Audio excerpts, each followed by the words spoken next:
Hello everybody.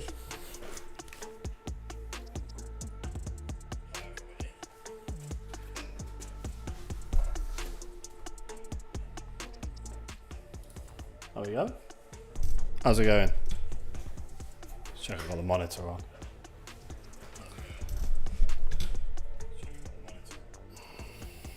Turn that down.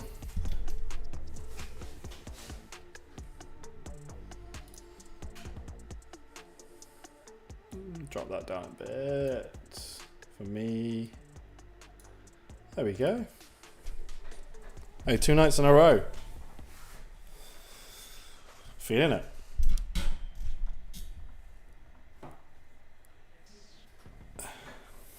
Hey Kim, how's it going? Glad to have you here, mate. Thanks for joining. Thanks for chatting.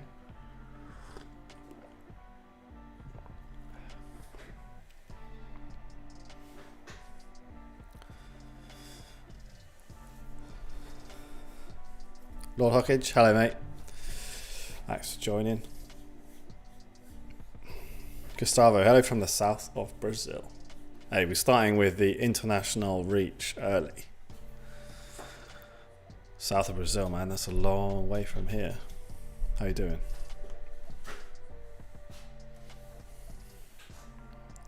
Saturday night? For me anyway. Dragos, hello mate. Hello, hello, hello, hello. I had to make sure I closed the windows. My downstairs neighbours are having a good time tonight. Fair enough.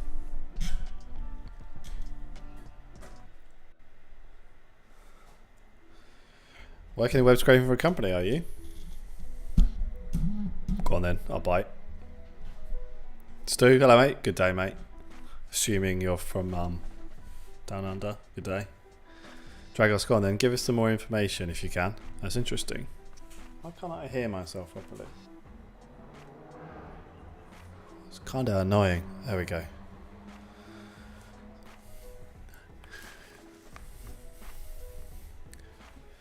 Hey Ashish, how's it going?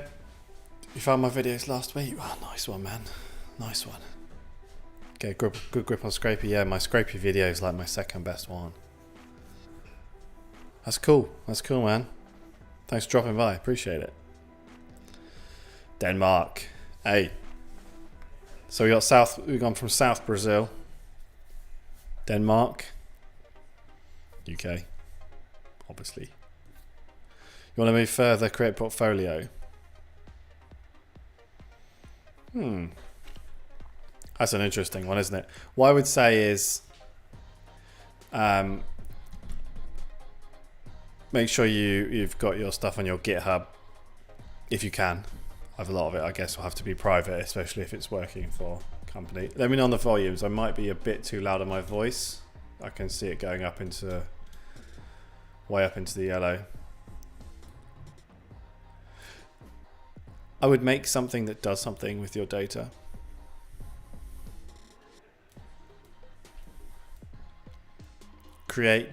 Make yourself an API, your own one, and show how you can send data into it, you store it, and then you do something with it. Because then you can show off your abilities, your skills, without actually showing the direct scrapers that may or may not be sensitive depending on what you're doing. So show like the middle part of the process. The web scraping book, yeah, I've had a few people mention that to me actually. I've never read it. I haven't actually gone through any O'Reilly books, to be honest. I do actually like books as a learning resource though. Although I tend to, I just use the PDF versions generally. So I haven't really got a comment, man. I don't know if it's good or not. Maybe I should get it and go through it and then see what I think. I think it might be quite outdated. That's the only thing. But generally, if the principles in there are good and solid, then it should be fine.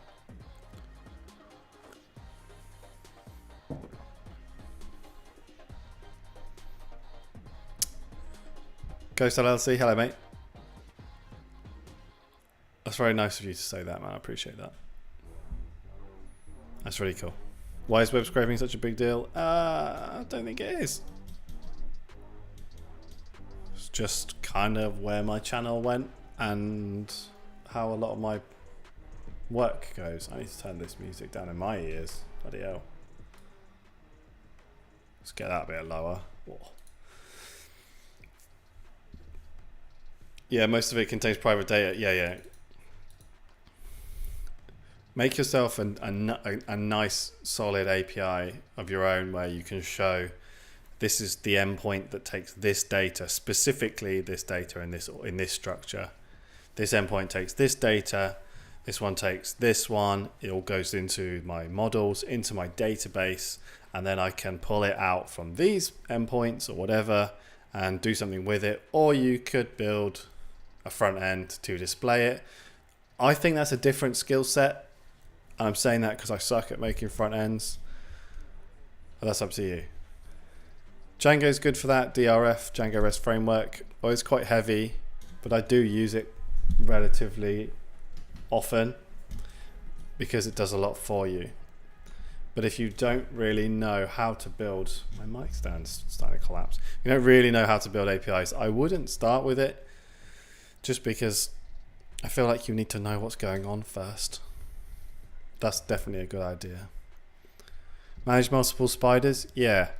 There's a framework called, type it as well. I think it's called this. Gerapi, that you can manage spiders with. I think it's based on Django. I keep meaning to check it out, but I just haven't got around to it yet. Might be worth looking at. I had no idea if it's good. I'm just saying, check it out. Can web scraping harm a site? Depends. Not really. Depends what you're doing. I get a few comments like this actually, where especially on my async videos, where people are like, well, great, now you're just showing everyone in the world how to DDoS. It's like, no. It's the same principle, but if you wanted to learn how to DDoS, you just Google a DDoS script and use it. It's so different. Like, generally speaking, if it's a site that's run by a big company, your request to the server, your data usage is going to be a drop in that ocean to what they're compared to. It takes them a lot to take these sites down. And morally is up to you. I said this yesterday. My standpoint is basically, if it's available on the site, as I go onto it with no logging in or nothing, and if I could hire 1,000 people to copy and paste all the data from each page every 10 minutes, how's it different to doing it automatically? If it's behind a login, that's different because you agree to terms and conditions. You can flow a site if you do around 1,000 concurrent requests. I don't know. You might need to do a bit more than that. How do I execute the Python script periodically to extract the data? So you've got a few options. There's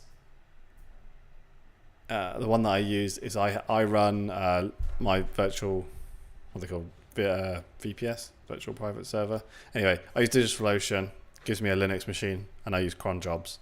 And I have all my codes on GitHub. I just go on my Linux server on DigitalOcean, download it, stick it onto, or git clone it and stick it onto my cron, and it just runs. If you're on Windows, I think you can use Scheduler. Or if you don't want to pay each month for DigitalOcean, you could get a separate machine, like you can do it on Raspberry Pis, again, it's all Linux, and just use the cron job on there. Raspberry Pi is more outlay initially, but then you've got it forever. If you need to actually, once you get to the point where you need to do that, just get yourself DigitalOcean or Linode. Both are great. Costs you like $3 a month, I think, is the cheapest. That's all you need, and you can run a whole load of Python scripts on cron jobs there.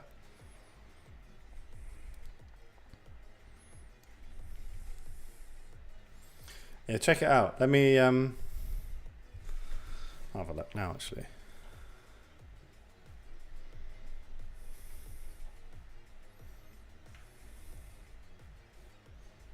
I think it's an old project, to be honest. So who knows if it's actually any use. As I said, I haven't tried it.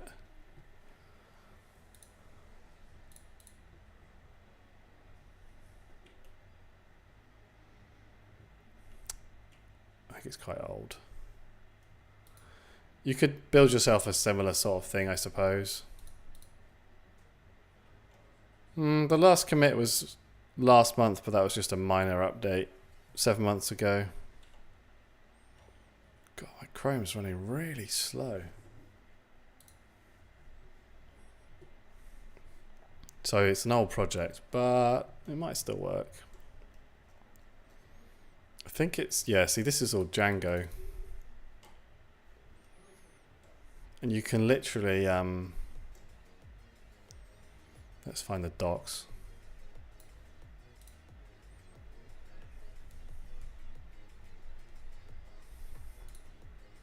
Skip all the stuff we want and don't want to know. Yeah, so you get this.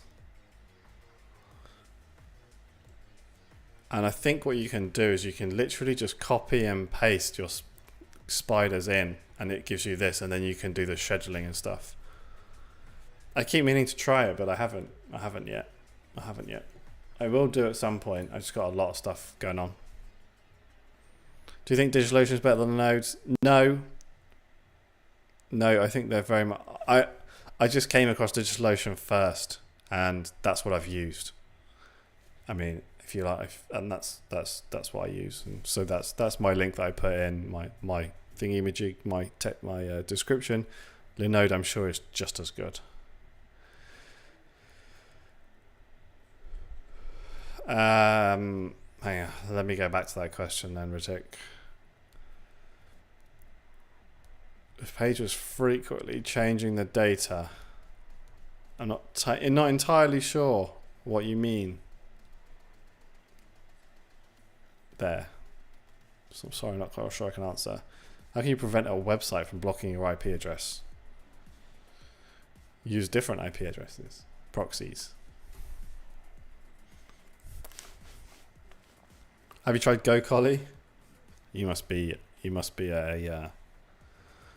a bot that I've put in to ask questions that I want to answer. Yeah, I love Go. I've got one video on Collie. I think it's great. I really do. It's not as fully fleshed out as Scrapey. And I still think Python is the better option. In fact, it is. It is the better option. But I really do like Go. I like writing Go code. Working on a recommendation system. How should I set my pipeline to do crawling and suggestions? That's quite a vague question. I'm not entirely sure what you mean. When you say a recommendation system, like what are you planning on doing? Pulling a load of data in for all sorts of things, doing something with it and then displaying it? Hey, don't apologize for asking elementary questions. Don't apologize. Just ask them. That's what I'm here for. That's what we're doing now. Just anything, even if anything. Anything, it's all good. Scraping news and suggest. So you're going to need to have, I always say keep your scraping logic and your what you do with the data separate, which is why I always say build an API. So you basically want to build your own API, push all your data in from your scrapers, get it from all the places you want to do, format it all nicely, extend it all into your API, and then you can then display that data. Don't try and do it all in the same app. It just they're doing two different things, so don't do it all in the same one. It's faster than Scrapey. I don't know. Maybe. I don't think so. Well, probably not, because the limitations for making requests is just the wait time. And Go, Scrapey's on Twisted, which is async essentially, and Go is just inherently that way as well. So I don't think there'll be too much in it. Go is good though. Like Core Island, hey man, new name. Thanks for joining. Appreciate it.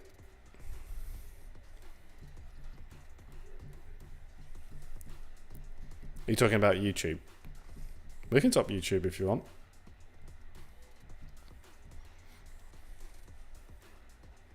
Has to be a top-rated freelancer in data scraping. And what is the skills? Getting clients is the hardest part. Building scrapers, basic scrapers, is generally quite easy. Scaling them is the hard bit. And keeping a track of the infrastructure, the architecture and infrastructure that you need to do it. Skills to know, definitely get going with Scrapey, learn it, and get handy with a database, a good database. I use Postgres because I like SQL databases, but you could use MongoDB. MySQL would be fine. And just, get used to trying to manage large amounts of data. Becoming a top freelancer, I don't have a lot of advice for that because I'm not in this field. I do work in it, but I'm sure there's lots of people that do much better than I can. The thing with freelancing is basically just finding the clients is the hard part, and how to know how to do it, how to get started. Everyone's like, oh yeah, you just get some and they get going and then you get recommendations. It's like, yeah, but how did you get the first ones? I got my first ones from this YouTube channel, I'm not going to lie. Ico Island, yes. All right, let's talk YouTube for a couple of minutes then. Change it up. You have a few channels that you're building in weird niches. Okay, well that's good, but each niche will have a ceiling generally. So you'll find that my best advice for YouTube is really try and think about the title and the thumbnail first before you make the video. If your title and thumbnail isn't up to scratch, no one's going to click, and then no one clicks, YouTube doesn't recommend it, and it dies. Some of my videos still die, and I'm nowhere near as good as I should be at titles and thumbnails. I'm really trying, but it's really difficult. Spacing out videos, just push them out until you get to a point. If you've got ideas and you've made them, don't sit on them and wait them. Just get them out there. I always used to be like make 100 videos, but I don't know about that now, to be honest, because generally subscriber count isn't that important anymore, especially recently. So if you go on YouTube, the views are all generated from the algorithm via the browse. So when you go on the main page,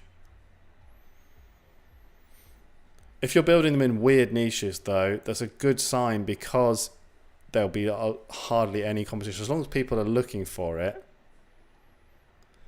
You're at 593 with 56 videos. Okay. All right. Very low. I'm trying to think. Oh, it's hard to say. It's hard to say. I mean, I think there is an element of luck. I think I got lucky. I get about 2k subs a month now, but it doesn't. I don't care about that. I care about the views. Stick with it, and really try and think about making clickable titles and thumbnails, and then building the videos around that. You want to be like, you want to be right on the edge of clickbait. You want to think about your quality is very low. Your video quality, yeah, your video quality has to be good, because when people click on it, they need to get what they think they're getting. I hate it. But you see like all the, kind of stupid faces. I don't like that. I don't think that works anymore. But like you can tell if you go on your own YouTube and just like look at the videos and look at the ones that you're going to click on and think, why did I click on this? If it's not someone you watch all the time, because we all got people we follow all the time. Better than me, 0 videos, 0 subs. Well, make some videos, see what happens. How to optimize the execution time of Python script to extract more information in less time. Async. Use async.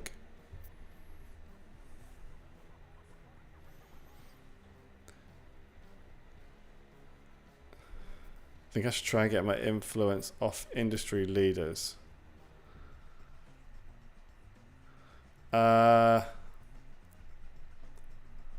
Maybe.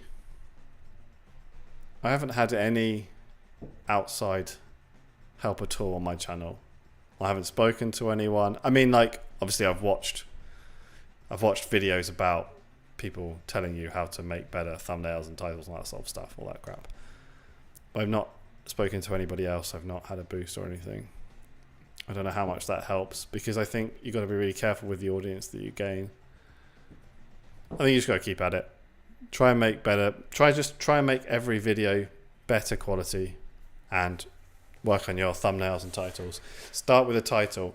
All your ideas need to start with a title. That's what I do. I use Obsidian, which is like Notion, to keep all my notes. And every time I'm sat around and I think, that's not a bad title, I just write it in. And then I extrapolate from there. Putting a scheduled playwright scraper onto AWS. I haven't actually got a lot of experience with AWS, I'm afraid, Chris. I don't really know. I've done it on Linux servers, but I don't do it very often. Not sure I could be an awful lot of help, I'm afraid, mate. Sorry. Praveen, hello, mate. How's it going?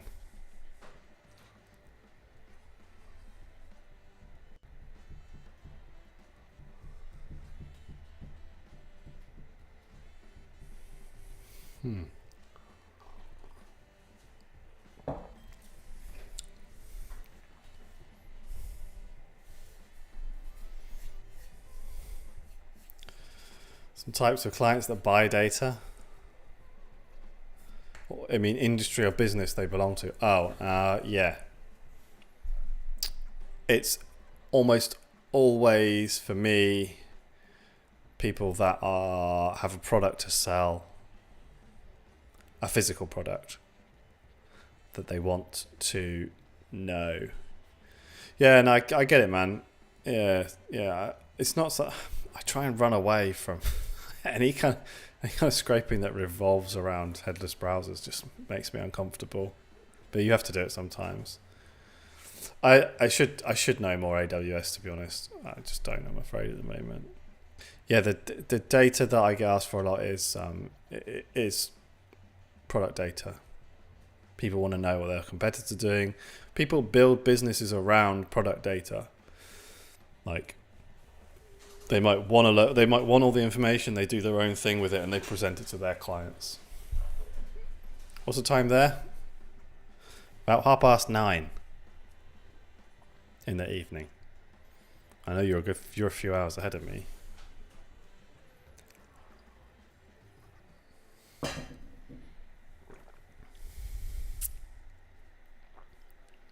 Is there a way to branch out scraping to other links, various products and more info? So you can use the crawl spider on Scrapey. So you can use the link extractor with rules to only specifically follow certain links. So you can like crawl specific categories and all that sort of stuff, which is pretty cool. You can also let it go off site as well. So you can say you can follow off the allowed domain, as it's called. You'll be a bit more careful with that, because there's not every site's made the same, really, unless it's Shopify, in which cases you just do products.json at the end. You get it all neat and tidy. JavaScript is the best scripting language. Get out.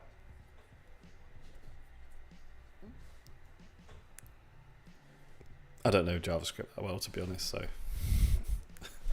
I have to cobble some JavaScript together every now and again. I'm not good at it. Not anymore, but there was a time when I was learning Python, I got quite far in, and I was like looking at what I wanted to do, and I thought, oh, maybe I should have learned JavaScript. No, I'm happy. Alright, Jackman, I appreciate it. Thanks for watching, and thanks for joining in. It's all good.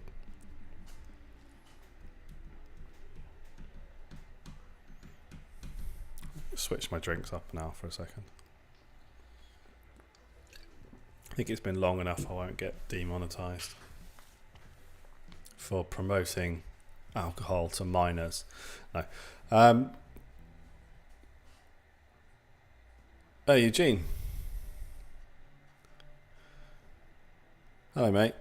That's super cool. Yeah, no, I've heard that it doesn't work for the US site.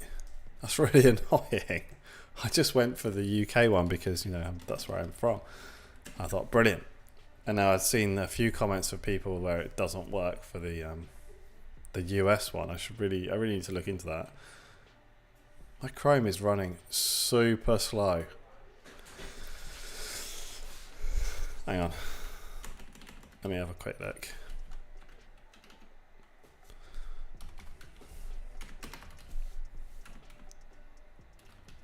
Oh, it's geo moving me into the other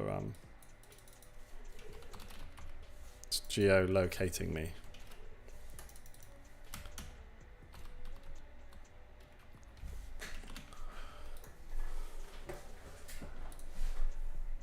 There we go.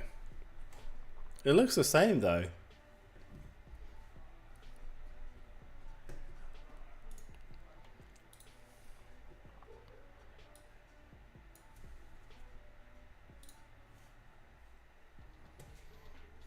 Oh, it's not dark mode.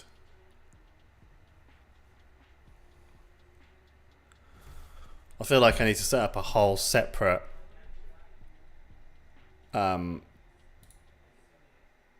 system for coding on stream. I'm so terrified I'm going to accidentally like dox myself or show something I don't want to show, because I do all my work on this computer, all my YouTube, all my freelancing, all my day job, and I just really don't want to show off anything I shouldn't do.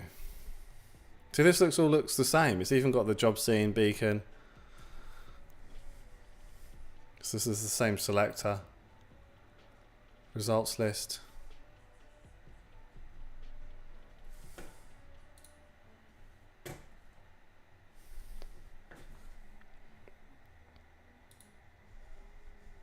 It uses Cloudflare, does it?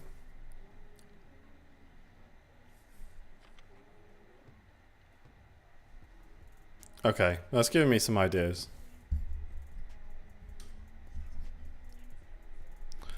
Bro, what's your main profession? Yeah, I'm a not a I'm a systems person, I suppose. I have a 9 to 5. I have a 9 to 5. I freelance. I do YouTube. I'm busy. I like working.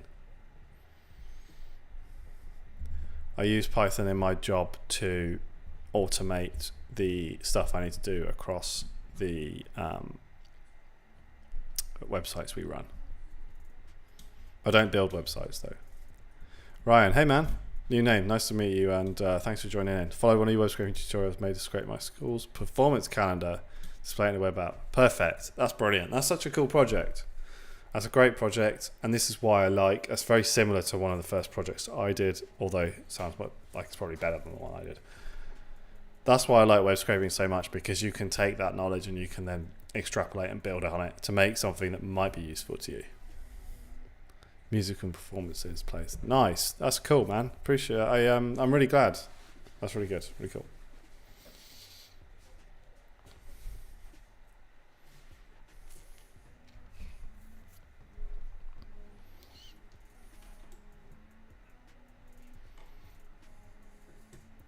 How can you pass the capture? Generally, the ones these days you just pay. It's called. Can't remember the name of the service. It's 2Capture. You just pay and people break it for you and send you back like the ID token or whatever it is to get through. What framework do you usually use to create APIs with? I've been using mostly. I would use Django, and that's not because it's fast and you get a load of extra overhead that you probably don't want, but it's quick and easy to get up and running. But now I've been using a lot more since I started learning Go. I really kind of appreciate writing all the stuff yourself a bit more. So there's more work in that respect, but you know exactly what's going on.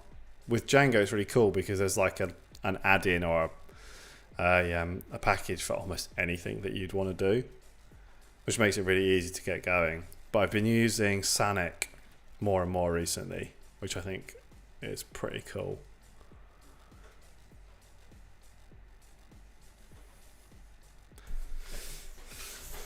So I can show you. Hang on.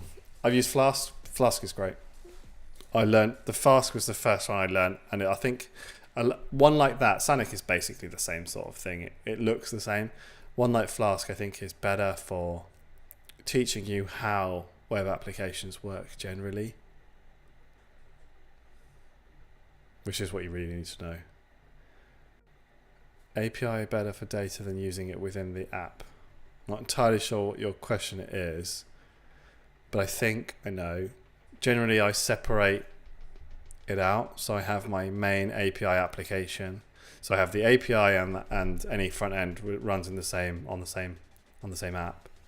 And I use other scripts to push the data into it. So I pull it from places and push it into my API. And then I have endpoints where I can pull it out and do something with it as well.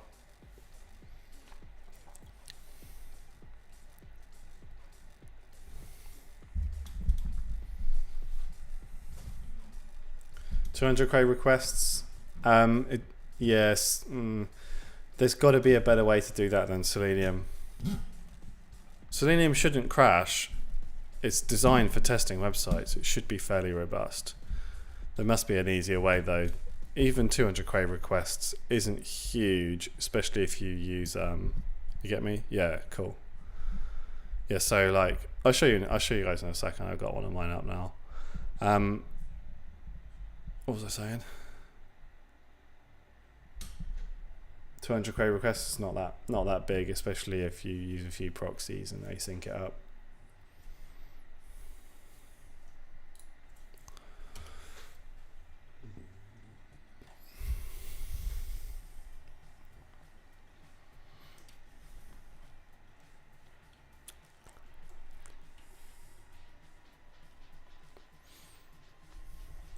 All right, let's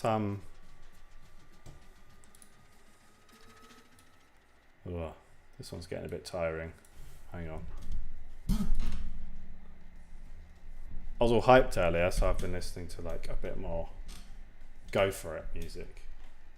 Whereas the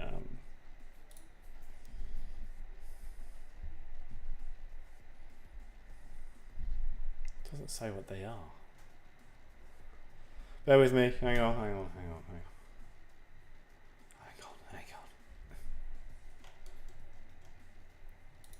Let's just play this one. Turn it down a bit as well.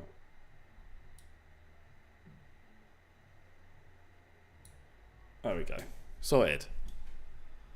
It's important to get the right copyright-free music.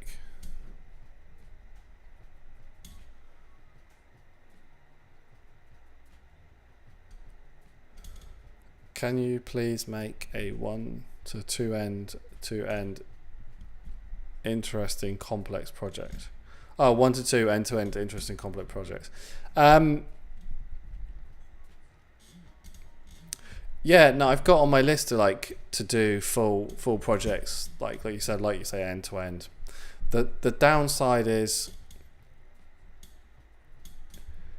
not that it's extra work for me, because it's not really. The downside is just potentially really long, boring videos, which really only interest a few people. So I'd really much rather split it up and make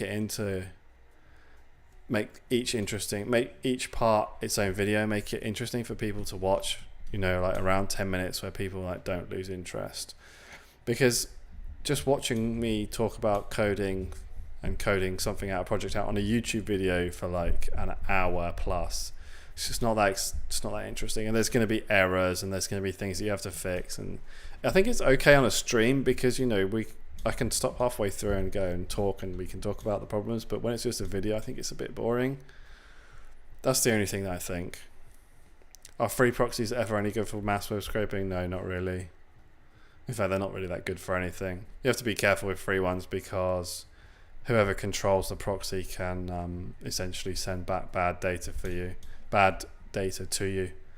It's most likely to be advertising. And I've not had it happen on the few occasions I've used free proxies, but they are generally rubbish. Did you create a blog yet? I only just mentioned this recently. Yes and no. I've got a domain name. Isn't that the best place to start? I'm just deciding on what I'm going to build it on. I don't want to build it on WordPress. I've done blogs on WordPress before. I used to do that like years ago, that a whole affiliate marketing website WordPress thing. Oof, horrible thing. So I'm going to build it with one of the static site builders, probably Hugo. It's written in Go. I've got my main sort of, I call it my main site. My site's in Hugo already. There's nothing on it though, really. I just wanted something to dump on the domain.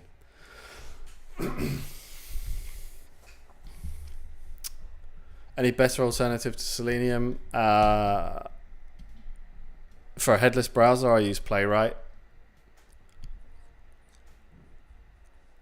They're generally all the end result is all the same. So if your goal is to use one of these headless browsers to get data from the website, they're all doing the same thing, because they're all controlling Chrome or Firefox or web or Safari or I don't think they do Edge. Anyway, what browser is that? I have no idea. Anyway, they all do the same thing, so it's whichever one you prefer writing the code for, and I always like Playwright for that because I just find it nice and neat and tidy to write.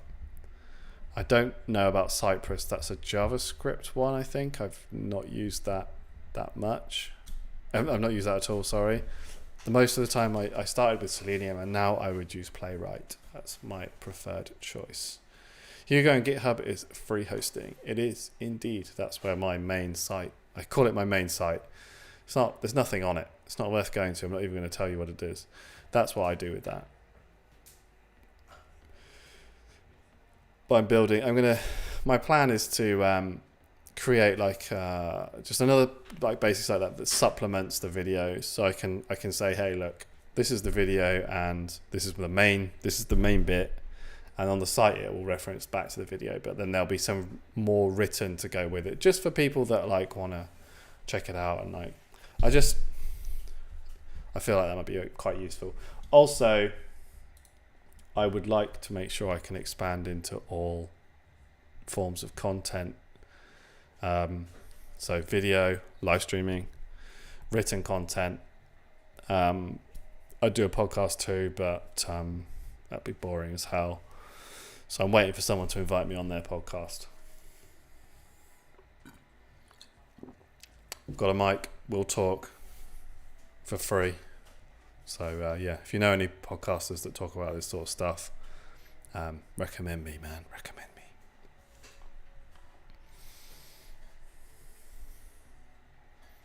Right. Let's look at some code, shall we? Look at that. Seamless transition. Seamless. You're all up here. I need to get one of those chat things that shows it in your terminal. Make it much better than this. So this is a look into the next video. Can you make a video download in 3.8 video stream? Can't you just use YouTube downloader for that? YouTube DL. There's a new version of it actually. Right. So the next video that's coming out is about async and making async requests using HTTPX, because I find it fascinating and I think you'll enjoy it. This is what I'm working on next. I've got the code all written out. Let me make it bigger for you. So this is going to work in two ways, right? So we're using AIO HTTP for this one. This and HTTPX are really good for async. Generally, HTTPX is I'd say better, but only because if you don't want to write it async, you can just do httpx.get like you do with requests, right? And remember this quote. I copy and pasted this into the top of my code. I found it somewhere. I should have put the source. Kind of helps with the explanation. So this is our API that's running, right? Oh, I hope it's on this screen. I hope there's nothing else on this screen I shouldn't show you. There we go. There it is. So this is, let's close it.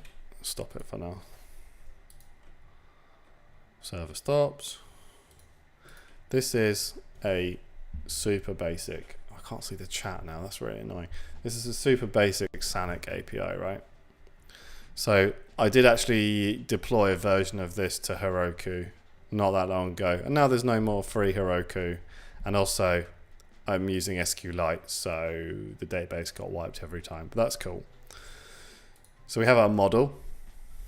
I really need to have chat. Oh, no one's chatting. Oh, screw you guys then.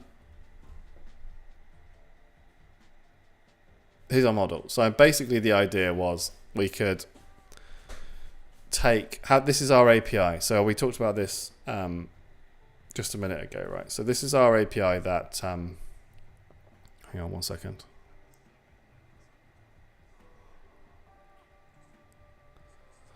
So this is our API that we're going to send our data into. So we've got some fields, and this is Tortoise ORM. I did a video on this as well, which I do like Tortoise ORM. It looks a lot like Django models. So what we're doing here, yeah, it looks a lot like Django, right? So what we're doing is we're just basically saying this is the information we're going to lob in. And this one is auto add now true, which means that every time we create it, the date's going to be added. I've made the price a char field as well, which is less than ideal, but it's so much easier to deal with, right? So this is our information. Now this is going to be what we're going to store. We're going to create an endpoint for this. This is basically allowing us to send this back out. Okay, so that's our model. So our main endpoint here, our main sort of our root, is only going to display the all the products, but with our index.html. Now, what I've done with this index is, and I really recommend that you look into this. This is great. Is we're going to use. I've got some old stuff. It's not data tables that we ended up using. Actually, it was grid.js, I think. Oh no, this one is data tables. Okay, so data tables or grid.js. And what it does is it will automatically format a JSON table, a JavaScript table for you, which is really cool. But the most important point that we've got here is we've got two endpoints, right? So there's our API/product. So this is the URL that we're at. All we're doing here is we're querying all the products using our product, which is the model, getting all, and we're storing it, and then we're just outputting the JSON. So this is fairly standard for any sort of Flask-like API that you might build, right? This one just so happens to be in Sonic. The return part will look slightly different, and also the request maybe, but generally they look like this. So this endpoint gives you this. Now I've posted some data to this. I think there's 163 entries. You can see them. You can see them there. I know it's small, but you don't have to deal with that. This is going to return this. But what we're doing now is we've created an async script to simulate pulling the data off of this API. Now, obviously, this is all local, right? So the time saved is very minimal in a way, because with async, you save time when you're waiting for the response to come back, but because it's local, the response is essentially instant.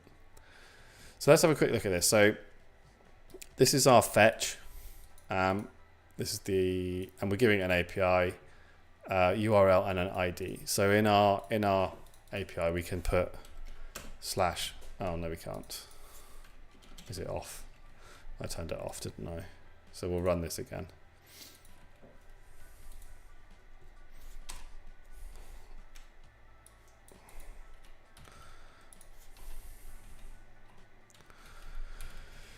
Okay, I need to reboot my terminal. Okay, so now it's running. So if we give it we can get a single response back, right? So that's what we're doing.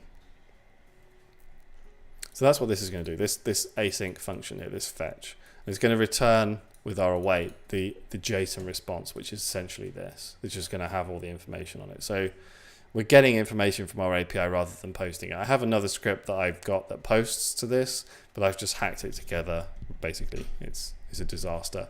But I use it just to post some information. From here, what we've got is this limiter.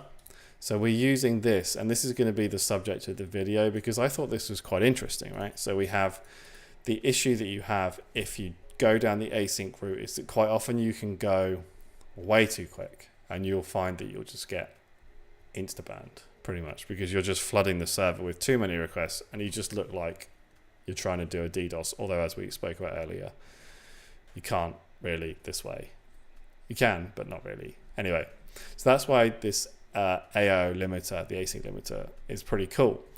So what we do is we create a context manager using it, and then we basically, so this function is without it, and this one is with it. So you can see that this is all the extra bit that you need is this.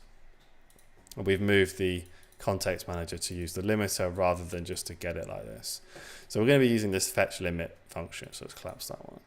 We have fetch all, which is going to get all of our tasks together, and we're going to be using the async IO create task and the fetch limit with the session, which we're going to create down here, the ID, which is for the product, which we've got here. You can see this one's 2, and then the limiter.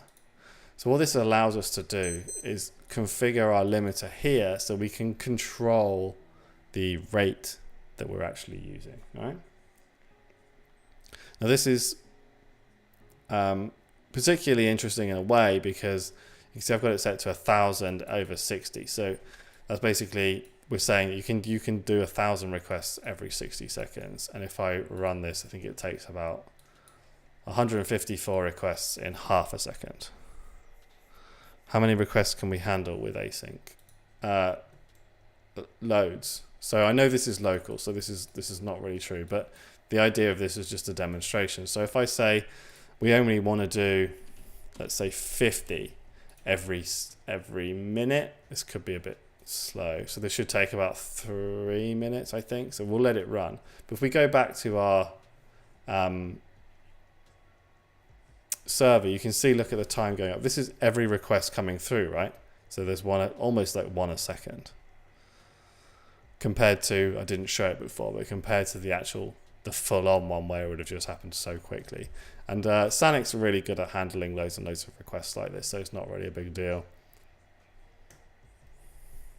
So this is what I'm going to be demonstrating in an upcoming video. We're going to be looking at it, and I'll add all of this stuff in as well. And we'll talk about how this max rate and time period can really help when you want to...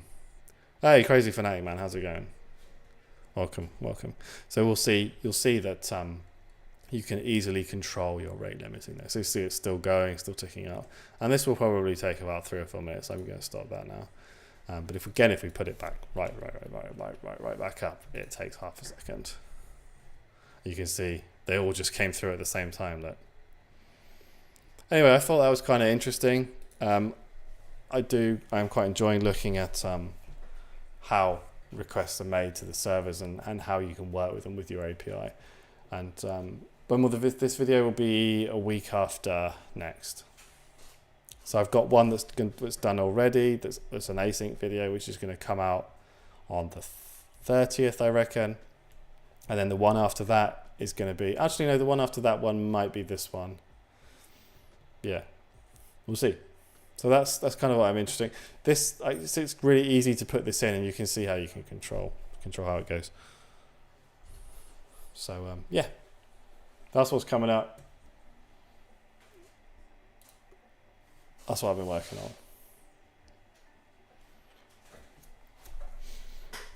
on.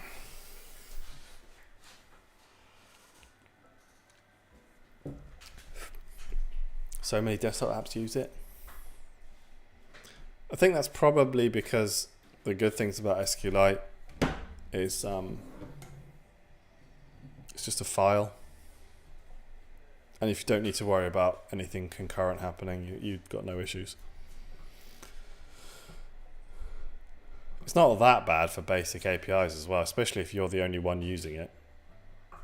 It's when multiple people try and do the same thing, try and do something at the same time that you have problems. I.e., if your app has multiple users, it's a no-go really. Although you can use AIO SQLite, which will help, which I showed in my Tortoise video, I think.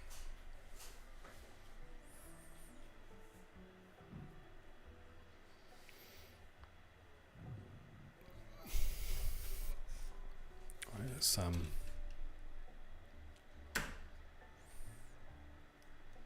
Firebase. I've not actually used it, to be honest. I'm sure it's good. My database needs haven't extended to that really yet. I just use Postgres, I suppose.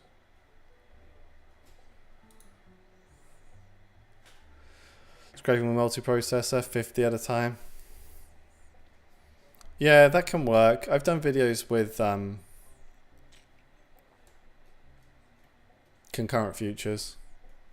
It's quick. Yeah.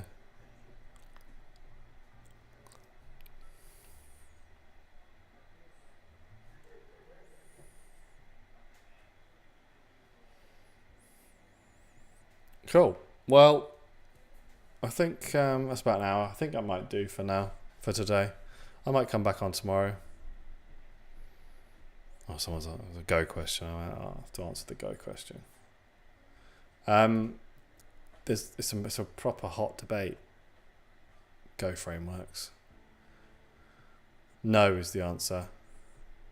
I try and build them with the standard package, the standard library, but with a router like Gorilla or Chi. Yeah. What's the best server database? The one that you know. You can use managed Postgres databases, managed MongoDB if you want to go down the NoSQL route, or things like, well, Firebase, Superbase, all that stuff, I suppose. I don't have much experience with those, though. I honestly just use Postgres. I have it on my I have it installed on my machine, for developing, and then when I post to production, I just host a server with it on. The more you can do in standard Go, the better. Yeah. Also, the fusion of Rust is hilarious. Yeah. I like to go on the Go subreddit and every time and just read all of the web framework question, the web framework posts there. I felt it was quite funny. A few that stand out, like everyone hates the fiber. No one understands why you would ever use gin. Some people say that Echo's all right. There's quite a few things built on Echo. Is it called Echo? But I'm trying to learn how to do it without anything like that. Sometimes it's hard though, because like this is an awful lot of extra code to write. That's good. What do you think about getting into blockchain development? I really don't know anything about crypto or anything like that. I tend to stay away from it. So I'm not sure. I won't be doing it, but maybe some people will. Some be good.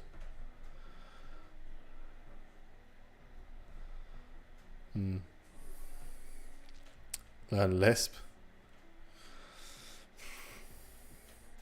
Yeah, you can.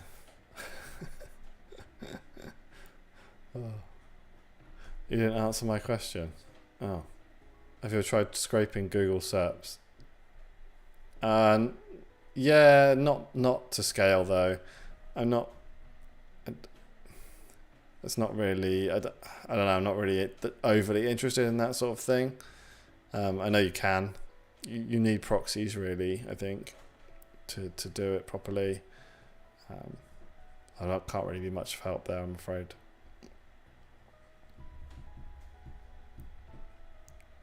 Right, I'm actually going now. Thanks to everyone. Thanks for dropping by. Appreciate it.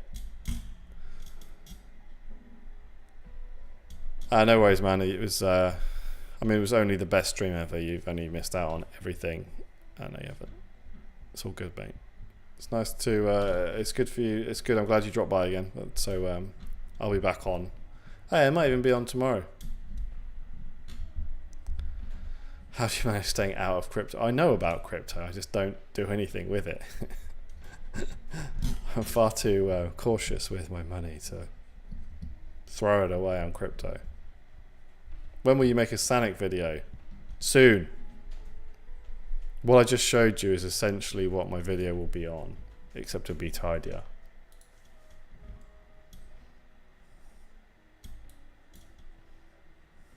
It'll be tidier, but this is basically what it's going to be. It's just without all of this crap that I've got stuck in this one. And I might separate the roots out into a separate file just to make it neater and tidier. 90% loss on crypto. Yeah. I got friends though. Like one of my best mates from school. He was like, "Oh man, you should. I was putting some of my money into Bitcoin, all that stuff." I'm like, "Okay, if you want it, man." And he's like, "Yeah, if you would have bought it this time 10 years ago." I was like, "Yeah, well, if you know the results of the bloody Grand National, you're fine, aren't you?" Anyway, if you want to do crypto, that's up to you. Oh, look, you've got a screenshot there. A nice a look into the future.